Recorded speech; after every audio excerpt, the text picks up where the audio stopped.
Şəki rayonunda 1995-ci ildən sonra 20-yə yaxın təşkilat və müəssisə bağlanıb. Sovetlər dönəmində bu təşkilatlarda 30 minə yaxın işçi çalışırdı.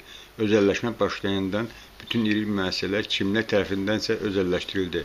Müəssisədə çalışan işçilərə isə müəssisələrdən heç nə çatmadı. Əhalinin özəlləşmə çekləri əllərində qaldı. Yaxşı halda isə cüzi qiymətlə onlardan aldılar. Özəlləşmənin şərtlərinə görə özəlləşən müəssisələr bir müddət iş profilini dəyişmədən fəaliyyət göstərməli idi. Ancaq özəlləşən müəssisələrin heç biri fəaliyyətini davam etdirmədi. Nəticədə xeyli insan işsiz qaldı. Bugün də Şəkidə işsizlik hökm sürür. Özəlləşdirilən müəssisələrin heç biri fəaliyyət göstərmir. Açılan iş yerləri isə müvəqqəti xarakter daşıyır.